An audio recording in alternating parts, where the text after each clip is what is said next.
आज शनिवार का दिन है, जिस दिन अपन इस दरिद्रता से मिलने के लिए पीपल के पेड़ के नीचे आए हैं।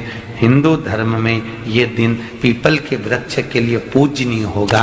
जो भी शनिवार के दिन पीपल के वृक्ष की पूजन करेगा, दूध चढ़ाएगा या मिष्ठान का भोग लगाएगा, लक्ष्मी और नारायण उसके घर में प्रवेश कर जाएगा।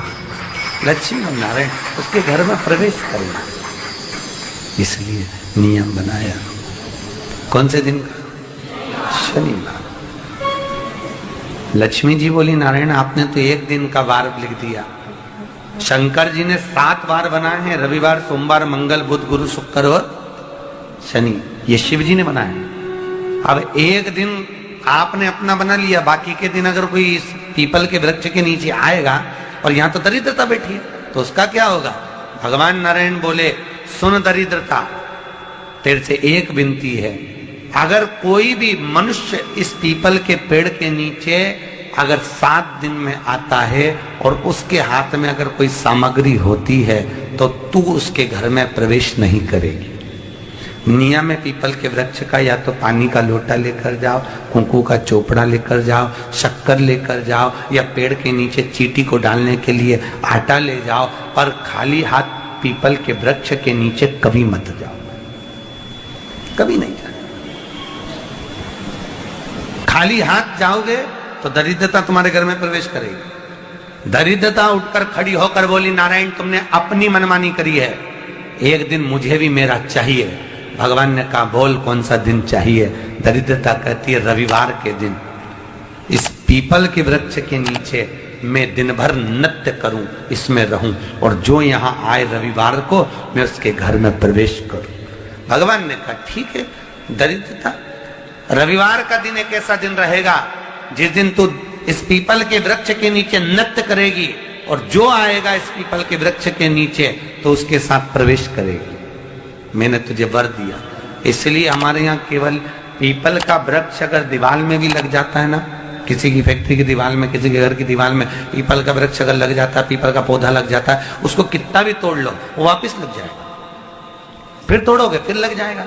अगर पीपल के पौधे को तोड़ना है तो केवल रविवार का दिन एक नींबू, एक मिर्ची और बमूल का कांटा, ये 3 चीजें रखने के बाद में आधे घंटे बाद रविवार के दिन पीपल के पेड़ को उखाड़ कर फेंक दो। दूसरी बार कभी पीपल दीवार में लगता ही नहीं, कभी नहीं लग सकता। केवल एक रविवार का, केवल एक संडे, इतवार का। घर में दीवारों पर अगर पीपल लग भी गया है, इसलिए पीपल के वृक्ष को उखाड़ने का, अगर घर में पीपल लगा हुआ है या पीपल का पौधा हमारे घर में लग गया, उसको उतारना, निकालना, लगाना, तो पीपल के वृक्ष को अगर निकाला जाता है तो रविवार के दिन, और अगर पीपल के वृक्ष को कहीं लगाया जाता है तो सोमवार के दिन या मंगलवार के दिन, बुधवार के दिन, इन दिनों में लगा सकते पीपल के वृक्ष कहीं लगाना।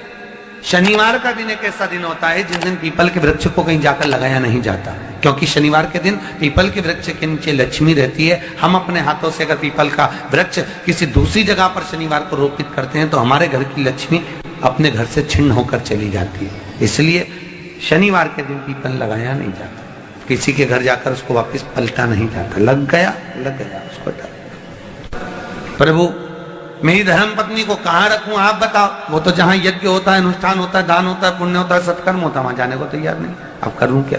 भगवान ने बोला, एक काम करो। दुर्वासा जी बोले, जिसके यहाँ रात्रि में बर्तन झूठे पड़े रहते हो उसके घर में इस दरिद्रता को लेकर तुम प्रवेश कर जाना। जिसके यहाँ रात्रि में बर्तन झूठे पड़े हो वहां लेकर प्रवेश कर जाओ। दूसरी जगह दुर्वासा जी बोले, जो स्त्री घर में दोपहर के समय पर सो रही हो उसके घर में इसको लेकर प्रवेश कर जाइए।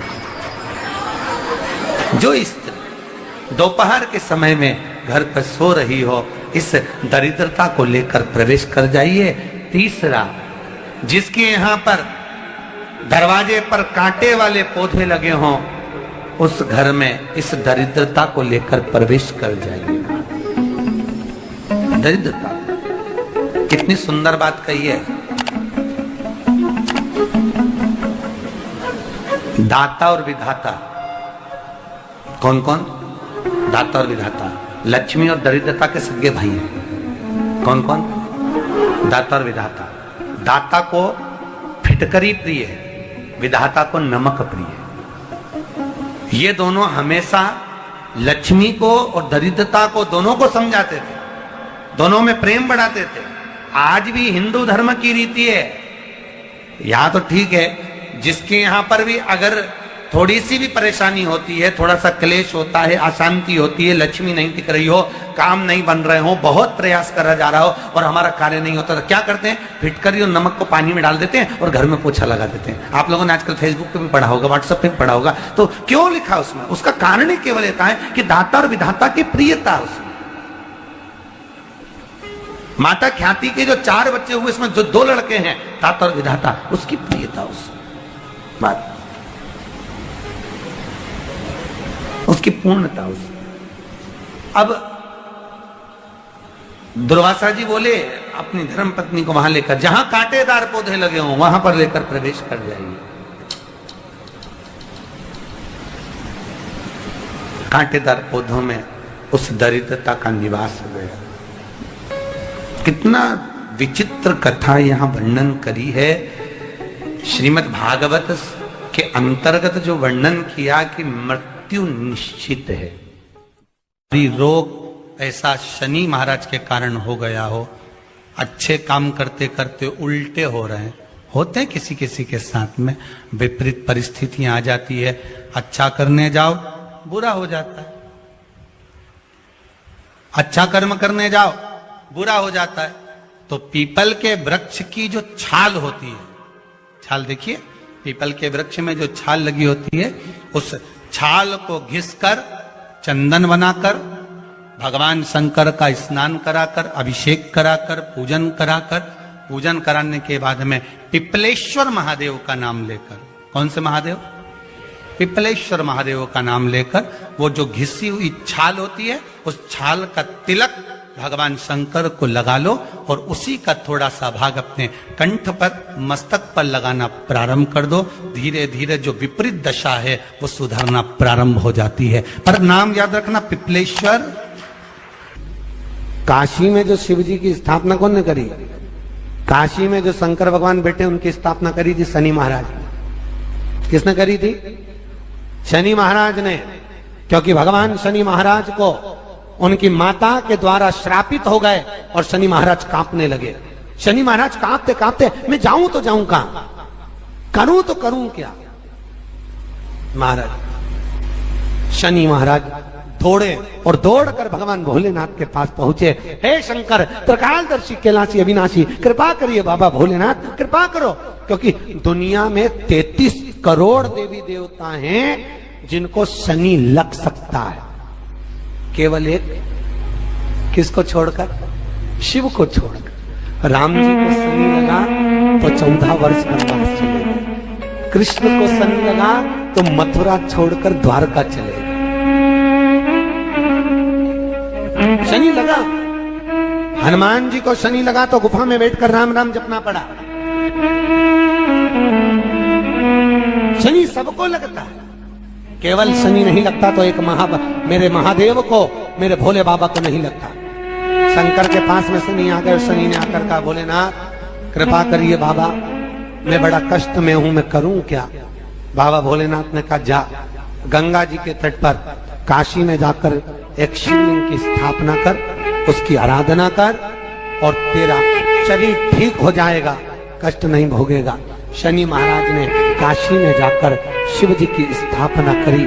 आज भी नियम है, जिसको शनि लग जाता है एक काजल की डिब्बी ले लो और काजल की डिब्बी को 21 बार उतार कर उसको एकांत में जाकर, जंगल आदि में एकांत में किसी पेड़ के नीचे इतना सा खड्डा खोद कर उसमें काजल की डिब्बी को डाल दो और मिट्टी से पूर दो, उस व्यक्ति का शनि समाप्त हो जाता है। काशी विश्वनाथ का नाम लेकर काजल की डिब्बी को 21 बार उतार कर अगर काशी विश्वनाथ का नाम लेकर शनि वाले व्यक्ति को अगर पेड़ के नीचे दबा दे, शनि समाप्त, शनि उसको परेशान नहीं कर सकता। काशी कितनी मूलता, उस क्रम को देखिए। भगवान शंकर पर विश्वास रखकर एक एक पल, एक एक घड़ी, एक एक समय, एक एक नक्षत्र का शिव महापुराण में वर्णन है। यहां तक शास्त्र कहता है कि पीपल के वृक्ष की जब भगवान शिव रचना करे, पीपल के वृक्ष की जब रचना करी गई तो उस पीपल के वृक्ष में भी कौन सा समय किसका है ये शिव महापुराण वर्णन करती है। सुबह 4 बजे से लेकर 7:30 बजे तक पीपल के वृक्ष में ब्रह्मा जी का वासा होता है। 7:30 बजे से लेकर 10:30 पौने 11 बजे तक पीपल के वृक्ष में भगवान विष्णु का वासा होता है। 10:30 बजे से लेकर पीपल के वृक्ष में 11:30 बजे तक पितरों का वासा होता है। 11:30 बजे से लेकर 12:30 बजे तक पीपल के वृक्ष में आहूतों का वासा होता है। 12:30 बजे से लेकर शाम को 4 बजे तक पीपल के वृक्ष में वासुकों का वासा होता है। 4 बजे से लेकर शाम को 7:30 बजे तक पीपल के वृक्ष में शंकर का वासा होता है। 7:30 बजे से लेकर 9:30 बजे तक पीपल के वृक्ष में कुबेर का वासा होता है। 9:30 बजे से लेकर फिर कुबेर के वृक्ष में अन्य देवों का वासा चालू हो जाता है। इसलिए हमारा हिंदू धर्म कहता है, हमारे शास्त्र कहते हैं कि पीपल के वृक्ष को जब पूजा जाता है, पीपल के वृक्ष की जब पूजन करी जाती है तो सुबह 10:30, 11, ज्यादा से ज्यादा 11:30, ज्यादा से ज्यादा 12, उसके पहले पीपल के वृक्ष की पूजन कर लेना चाहिए। रात को कुबेर का वासा होता है, इसलिए पीपल के वृक्ष में दीपावली के दिन रात्रि को 8:30 बजे से लेकर 9:30 बजे के बीच में जो पीपल के वृक्ष के नीचे घी का दिया लगाता है उसके घर में कभी संपदा की कमी नहीं आती है, क्योंकि कुबेर स्वयं विराजमान होता है पीपल के वृक्ष के नीचे। क्यों? क्योंकि 11:30 बजे से लेकर 12:30 बजे तक पीपल के वृक्ष में पितरों का वासा रहता है, आहूतों का वासा रहता है, फिर वासुकों का वासा आता है। पितृ किसको कहते हैं? महाराज जो पूरी उम्र लेकर चले गए और उनके भीतर अभिलाषाएं बहुत थी, मैं ये भी करना चाहता हूं, मैं ये भी करना चाहता हूं, वो पितृ हो जाते हैं। आहूत किसको कहते हैं? जिस माता के गर्भ में बच्चा जन्म ले और मर जाए या 6 महीने का गर्भ धारण करने के बाद अवर्षण हो जाए, जीव पड़ने के बाद 6 महीने के बाद अगर बच्चा गर्भ में भी शांत हो जाता है, कुंवारी अवस्था में शांत हो जाता है, जिसका विवाह नहीं हुआ ऐसा बच्चा जब शांत हो जाता है, अधोगति में कोई मर जाता है, सुसाइड कर एक्सीडेंट में किसी भी रूप में मर जाता है तो वो आहूत कहलाता। शनिवार के दिन जो पीपल के वृक्ष में सरसों के तेल का दीप लगाता है उसको शनि कभी परेशान नहीं करता। एक बात हमेशा ध्यान रखिएगा, मान लो अगर कोई भारी रोग ऐसा शनि महाराज के कारण हो गया हो, अच्छे काम करते करते उल्टे हो रहे हैं, होते हैं किसी किसी के साथ में, विपरीत परिस्थितियां आ जाती है, अच्छा करने जाओ बुरा हो जाता है, अच्छा कर्म करने जाओ बुरा हो जाता है। तो पीपल के वृक्ष की जो छाल होती है, छाल देखिए, पीपल के वृक्ष में जो छाल लगी होती है उस छाल को घिसकर चंदन बनाकर भगवान शंकर का स्नान कराकर, अभिषेक कराकर, पूजन कराकर, पूजन कराने के बाद में पिपलेश्वर महादेव का नाम लेकर, कौन से महादेव? पिपलेश्वर महादेव का नाम लेकर वो जो घिसी हुई छाल होती है उस छाल का तिलक भगवान शंकर को लगा लो और उसी का थोड़ा सा भाग अपने कंठ पर, मस्तक पर लगाना प्रारंभ कर दो। धीरे धीरे जो विपरीत दशा है वो सुधरना प्रारंभ हो जाती है। पर नाम याद रखना, पिपलेश्वर। जम कितना भी दुख, विपदा, कष्ट सम्मुख में खड़ा हुआ हो, कितना भी दुख, पूंजी धन की अगर आपको कमी पड़ रही है और ऐसा लग रहा है कि मेरे पास में कुछ भी नहीं, हम तो यहां तक कहेंगे कोई मकान बना रहे हो, बेटी का विवाह कर रहे हो, बेटे का विवाह कर रहे हो, कोई अच्छा कार्य कर रहे हो, धन संपदा की भी कमती दिखे तो उस समय पर कांता भगवान का स्मरण कर, कांता चक्र का स्मरण कर, शिव और नारायण का नाम लेकर, एक बेलपत्र, एक शमी पत्र, एक श्वेत पुष्प, एक लाल पुष्प, दोनों हाथ में लेकर भगवान शंकर के अशोक सुंदरी के स्थान पर अगर समर्पित करा जाए तो संपदा की भी कमी नहीं आती। वो कांता चक्र है जो नारायण के। यहां तक शिव महापुराण की कथा कहती है, अगर कोई विद्वत ब्राह्मण ने आपको बताया है कि आपके घर में पितृदोष है कोई विद्वान ब्राह्मण ने बता दिया कि आपके घर में काल सर्प दोष है, कोई विद्वान ब्राह्मण ने बता दिया कि आपके यहाँ पर ये वास्तु दोष है और इस दोष को मिटाना जरूरी है। कोई ने आपको बताया, उस समय पर हमें घबराना नहीं।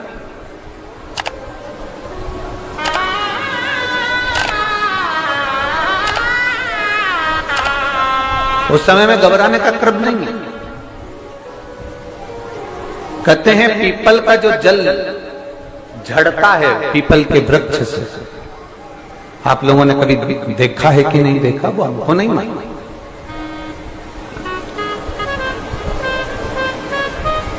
कितना भी अगर कोई वास्तु दोष बता दिया, पितृ दोष बता दिया, काल सर्प दोष बता दिया, कितना भी अगर कोई दोष बता दे, तो पीपल का जो जल वृक्ष में से झड़ता है, कभी कभी आप उसके नीचे हाथ रखकर देखना, थाली रखकर देखना, उसमें पत्थर पर देखना, तो वहां पर भी पानी के निशान आपको मिलेंगे, बूंद के निशान मिलेंगे।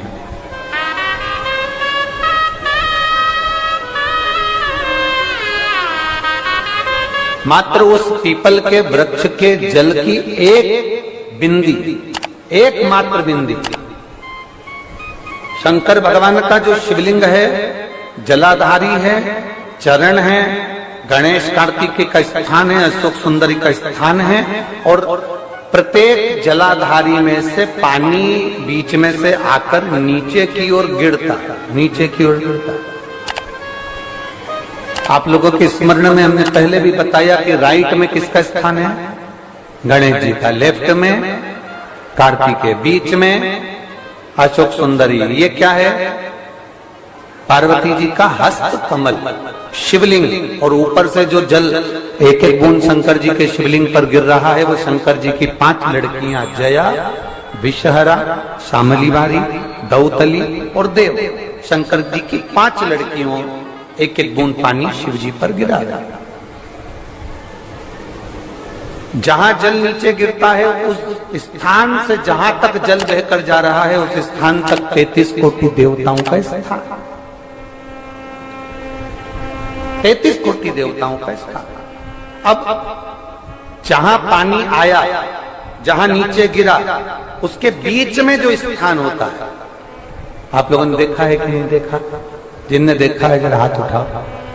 ये पानी जैसे यहां तक आया और यहां के बाद नीचे गिरेगा, तब वो नाली के माध्यम से बाहर जाएगा। तो जितनी दूर यहां से वो नीचे की ओर जो गिर रहा है, यहां से वो नीचे की ओर जो पानी जा रहा है, ये जो स्थान होता है, ये हमारे 3 दोषों को निवारण तुरंत कर देता है। एक हमारा पितृदोष, एक हमारा काल सर्प दोष, और एक हमारा वास्तु दोष का निवारण ये तुरंत करता है। और ये तो हमने केवल आपको शिव महापुराण के माध्यम से बताया कि ये 3 दोष का निवारण